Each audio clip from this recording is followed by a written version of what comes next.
अस्सलाम वालेकुम ख़वातीन व हज़रात, उम्मीद है कि आप खैरियत से होंगे। मेरा नाम है मोहित शाह और मैं हूं शजीर बॉस और आप देख रहे हैं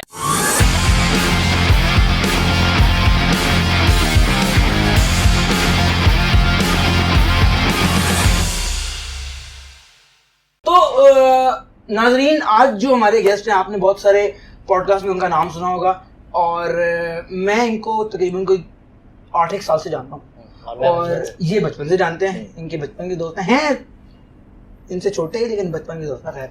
तो असल में आपका इनका भाई आपका दोस्त था?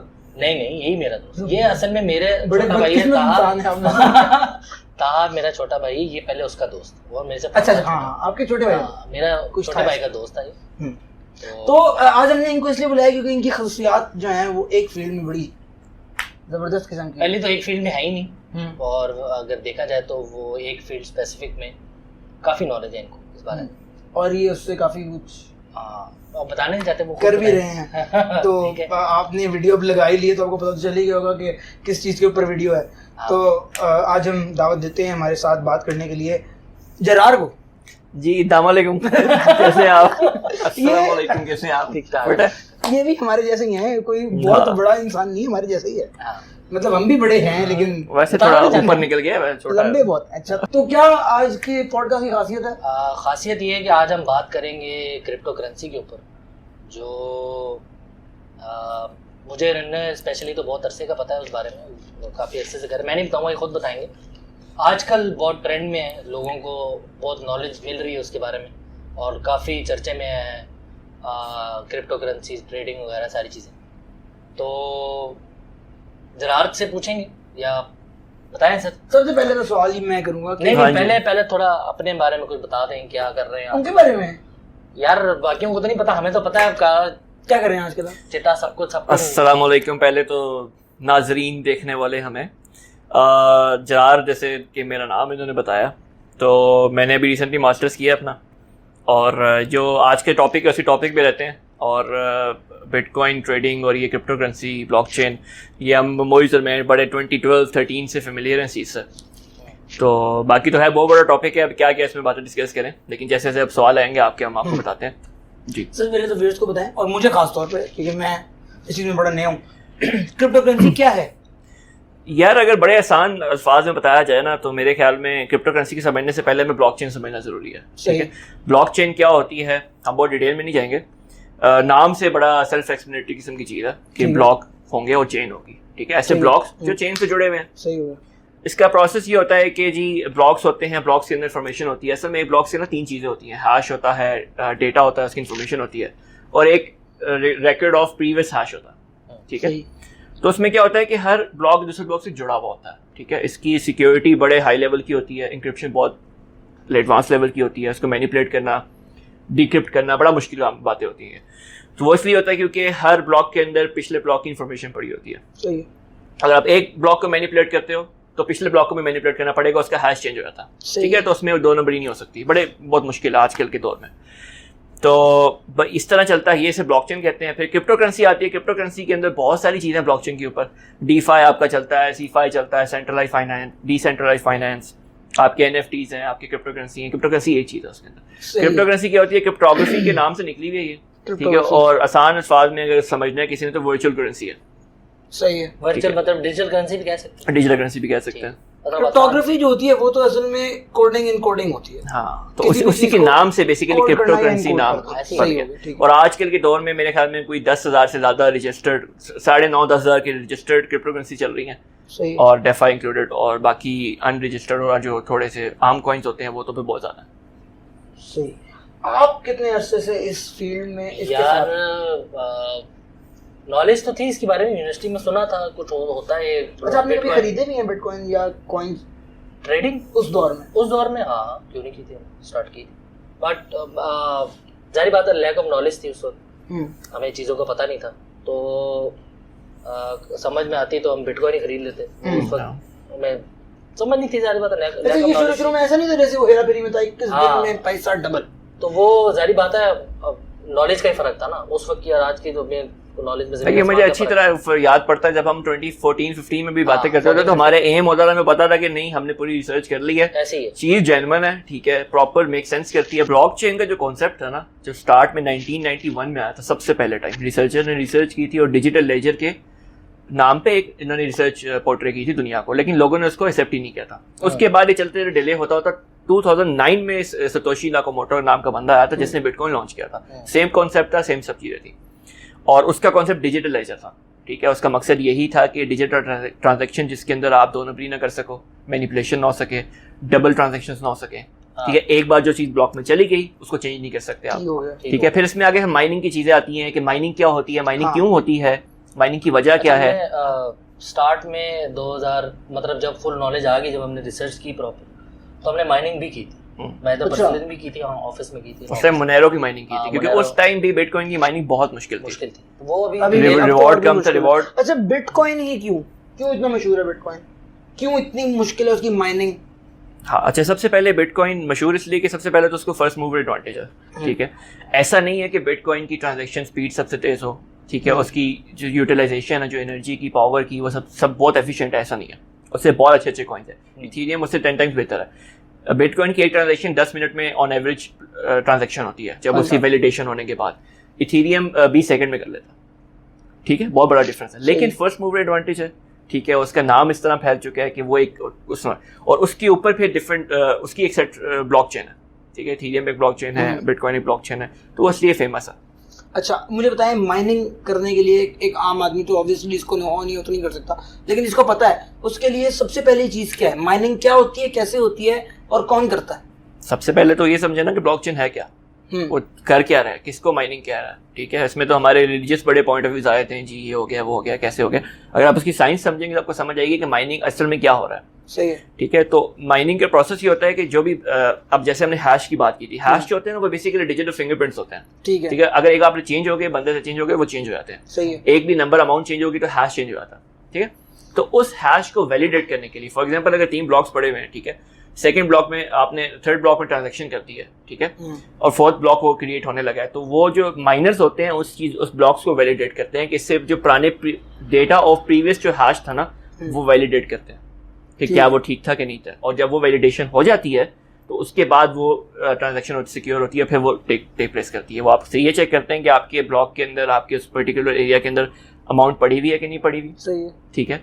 और पुराने जो डेटा है वो कंसाइल कर रहा है कि नहीं कर रहा है। वो कंसाइल कर रहा है तो मतलब सब कुछ गुड टू गो है।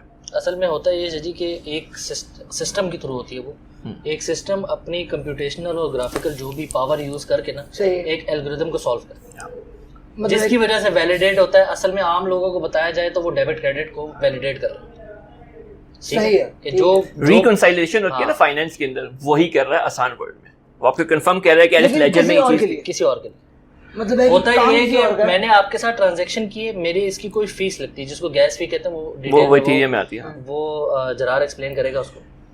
इसमें जो होती है ना फी, जो ट्रांजैक्शन की फी कटती है वो जाती है माइनर को, जो माइन कर रहा होता है। सही है। असल में माइनर ही दोनों की ट्रांजैक्शन को वैलिडेट करता है। सही है। मैंने आपको पैसे भेजे, एक फीस के साथ भेजूँ, वो फीस जाएगी as a reward to minor, क्योंकि उसने ये काम किया। ठीक है, ठीक है। जितना कॉम्प्लेक्स एल्गोरिथम होगा उतना ज्यादा टाइम लगेगा उसको माइन। और अब जैसे बिटकॉइन जिस कॉम्प्लेक्स स्टेज पे पहुंच गया, इसकी सप्लाई कम होती जा रही है, 21 मिलियन टोटल सप्लाई है उसकी, तो वैसे वैसे उसकी कैलकुलेशन मुश्किल होती जा रही है। एक नया ब्लॉक जनरेट करना मुश्किल होता जा रहा है।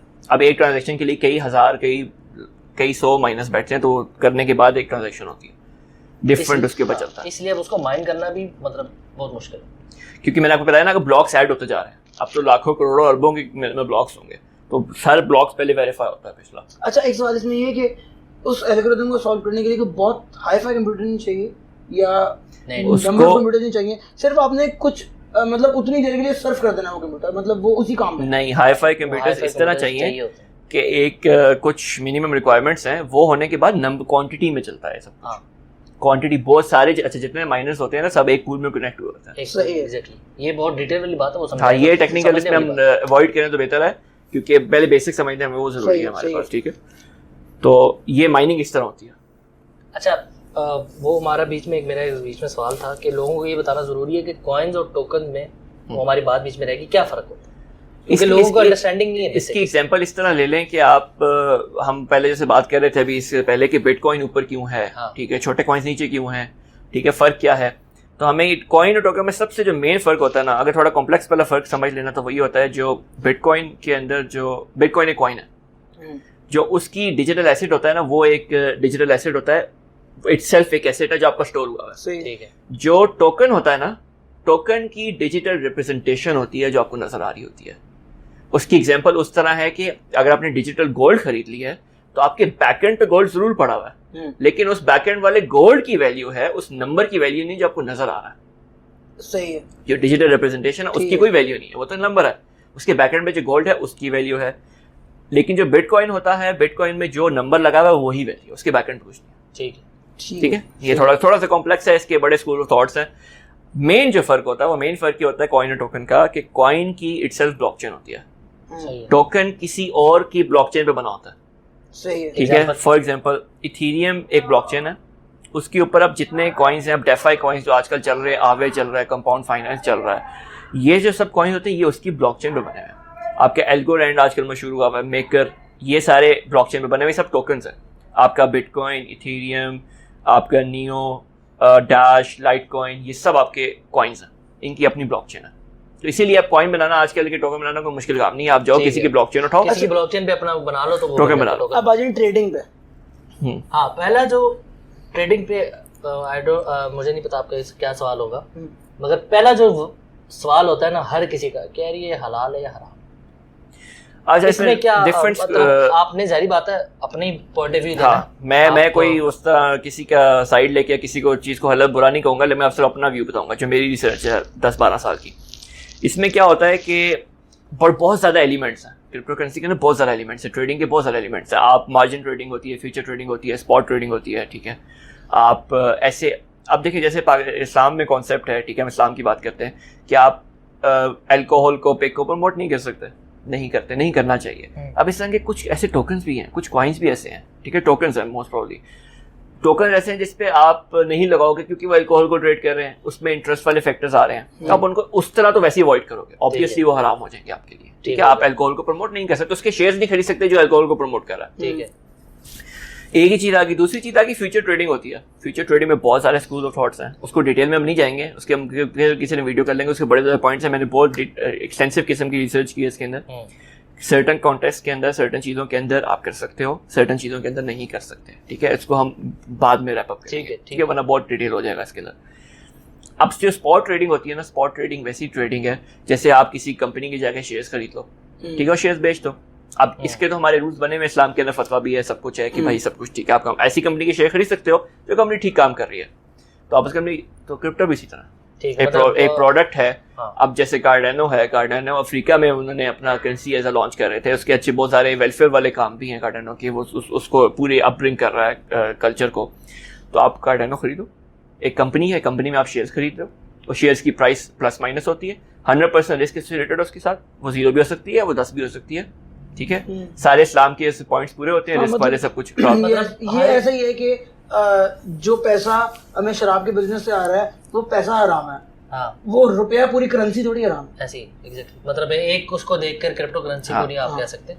मतलब इन शॉर्ट हर एक स्कूल ऑफ थॉट, मेरा जहाँ तक ख्याल है, स्पॉट को सही मानते हैं। फ्यूचर में है बातें, स्पॉट पे वो कहते हैं ठीक है, सिंपल है कि यार एक हाथ से दे रहे हो, एक हाथ से ले रहे हो। जैसे हदीस में भी है कि आप hand to hand, spot on spot जो काम करते हो, गोल्ड के बदले गोल्ड, या उसकी अमाउंट के बदले जितनी उसकी रेलेवेंट अमाउंट है उस पर आप कर सकते हो। तो स्पॉट इज सिंपल कि आप ट्रेडिंग कर रहे हो। मेरा सवाल ये था ट्रेडिंग पे कि कितना एक्सेसिबल है किसी आदमी के लिए जो समझ जाता है कि यार ये क्रिप्टो है, ये ट्रेडिंग है, तो अब कितना एक्सेसिबल है, मैं अगर मैं समझ जाता हूँ तो मैं कितना जल्दी इस चीज में इन हो सकता हूँ। अगर तो किसी बंदे ने पहले जिंदगी में ट्रेडिंग की भी है ना स्टॉक्स की, ठीक है, उसको स्टॉक मार्केट का पता है, ठीक है, ब्रोकर्स क्या होते हैं स्टॉक मार्केट के, तो अगर वो लोग कॉन्सेप्ट लेके आते हैं ना तो उसके लिए तो कोई मसला ही नहीं है।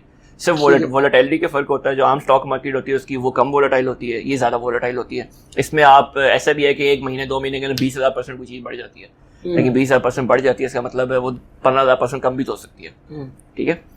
तो ये वोलेटिलिटी का इशू है। बाकी अगर आपको नहीं पता बेसिक्स, तो मतलब आप शुरू में बहुत मिस्टेक्स करोगे, अपने आप पैसे ज़ाया करोगे, आप नुकसान करोगे, फ्रॉड होगा आपके साथ, वो कुछ होगा। पाकिस्तान में तो मैं अभी रिसेंटली न्यूज़ देख रहा था, खैर पुरानी न्यूज़ होगी है, वो लोग जो बिटकॉइंस के वो मीम कॉइन्स होते हैं ना, वो आपके क्या कहेंगे उनको, डेकोरेशन पीसेस होते हैं, वो किसी गांव में बेच रहे थे ये ये बिटकॉइन सब, और पूरा गांव वो बिटकॉइन खरीद के बैठा हुआ है और वापस में चेंज कर रहा है। ये रियल न्यूज़ है, आप नेट पे सर्च करना। हमें बचपन में दे तो हम भी कहते हैं बिटकॉइन। हाँ, तो वो सबको पता है बिटकॉइन है, उसको पता है एक वैल्यू, पूरे गांव में वो रख के बैठे हुए हैं, उनसे उतने पैसे भी ले लिए। हाँ, और एक जैसे रिसेंटली पाई कॉइन वाला को स्कैम आया था, मैंने क्या सीन है उसका भी मैंने एक वीडियो देखी है। गांव के अंदर वो पूरा मोबाइल लगा हुआ है, मोबाइल को बैठ के यूं हिला रहा है, उनको ये किसी ने बता दिया कि मोबाइल को ऐसे हिलाओगे तो आपके पैसे बनेंगे इसके अंदर। वो पूरी डॉक्यूमेंट्री उसके पाकिस्तान का गांव है, वो पूरे गांव की वीडियो बना रहा है, पूरे गांव में जहाँ जा रहे हैं वो हर बंदा फोन हिला रहा है। लगता है मेरा भाई उसी गाँव से। अच्छा, तो इसमें मेरा ख्याल है जरार लोगों की लैक ऑफ नॉलेज भी है। लोगों की लैक ऑफ नॉलेज है, गवर्नमेंट का रोल नहीं है।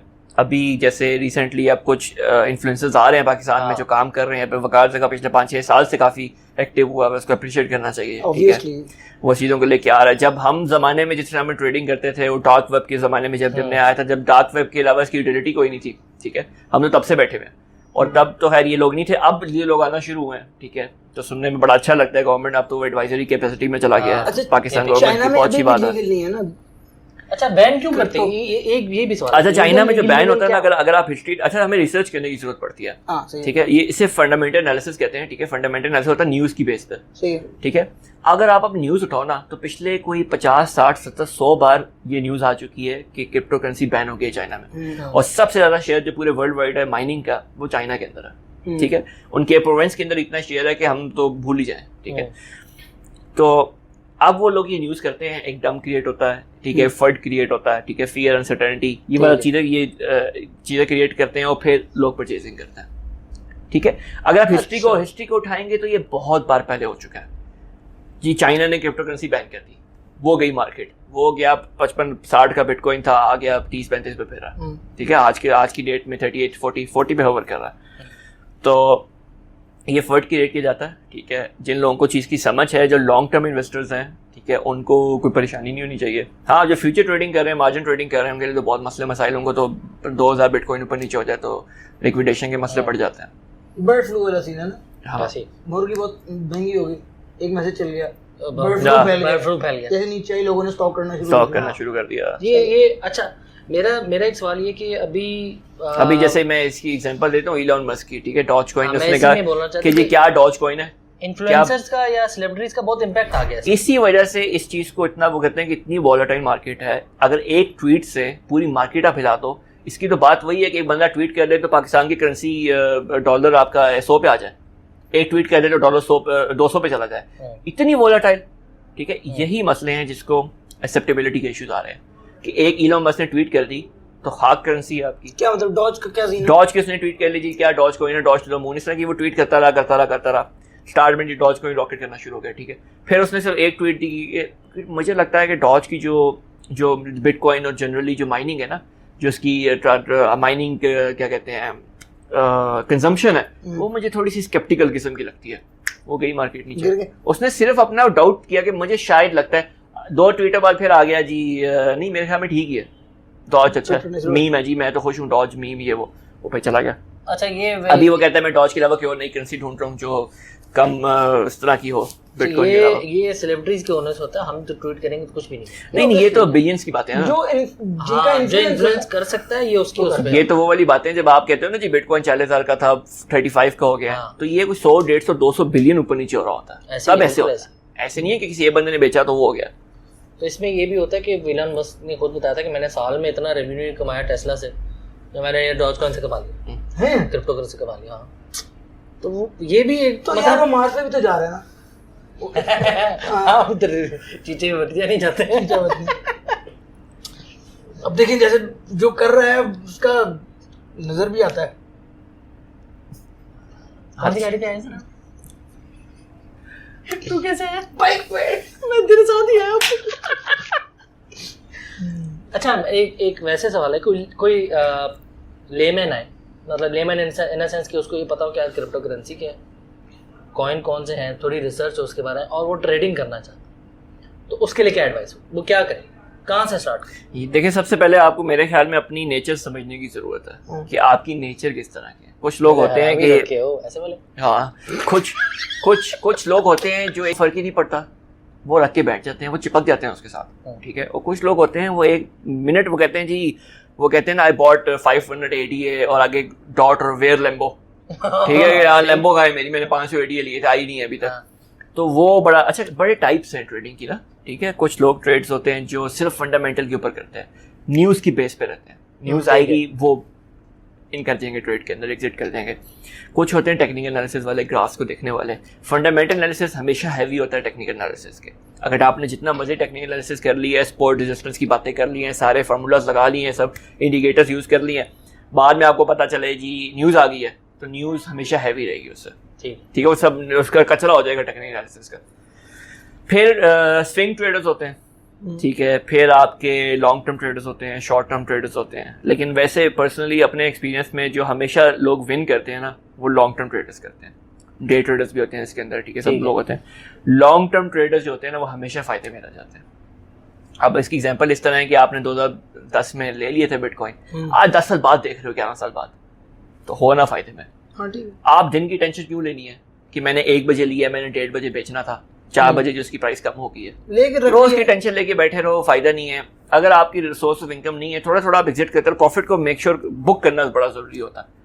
ये भी गलती होती है कि चिपक के बैठ जाओ, वो ये अपने ऑल टाइम हाई से करके फिर अगले 2-3 साल के लिए आपको फंसा के बैठ जाएगा। तो आपने निकलना भी है उससे, एग्जिट से, ट्रेड। हाँ, अगर लॉन्ग टर्म में आप कहते हैं मैंने 20 साल का प्लान किया, 30 साल, अगर आपको इतना उस पर है जी, इतमाद है, भरोसा है कि बिटकॉइन ही है, तो भूल जाओ फिर 30 साल। फिर ना देखो कि वो 60 का कब हुआ तो 3000 का कब हुआ। बात है ना कि अगर मैंने 10 साल पहले सोना ले लिया था, हाँ, तो अब अगर मैंने 80,000 का लिया था और वो 2 लाख का हो गया, तो मैं बेच भी दूं ना, ये ना वापस वो 40,000 पे आ जाए। बिल्कुल ऐसी, मतलब गोल्ड की अगर हम ऑन एवरेज 10 डेकेड का देखें ना, तो उसका ग्राफ ऊपर ही, अगर 10 ईयर्स का ग्राफ निकाले ना, तो यूं जाता है ग्राफ गोल्ड का। इसी तरह इन चीजों को भी चाहिए। थोड़ा इसको एंडिंग की तरफ लेके जाते हैं। एंड पे क्या फ्यूचर देखते हैं इसका? फ्यूचर ऑन है, आपने फ्यूचर ये भी बताना है कि यार पहले क्या था, अभी क्या चल रहा है। मतलब अभी नॉलेज ज्यादा हो रही है लोगों को, हर कोई, मतलब जिनको मैं दूर दूर सर्कल में भी लोग पूछते हैं कि यार इस पे ट्रेड कर रहा था, क्या बना, क्या होना चाहिए, कैसे होना चाहिए, क्या लोगों को बताना चाहिए और क्या फ्यूचर में क्या देखते हैं? फ्यूचर इसका ऑन इस तरह है कि आप अभी 2009 से अभी तक देख लो फ्यूचर क्या है, ठीक है। अब तो सबसे बड़ी न्यूज़ ये है कि अब तो इंस्टीट्यूशन ने एक्सेप्ट कर लिया इसको, हाँ, ठीक है। इंस्टीट्यूशन ने एक्सेप्ट करने का मतलब है बहुत सारे बड़े बड़े नाम आ गए हैं, ठीक है। माइक्रो स्ट्रेटजी, आपकी टेस्ला, इन लोगों ने देखो, अमेज़न हो गया है, पेपॉल आ गया बीच में, फेसबुक उसके भी, हाँ, उस पर भी न्यूज़ है।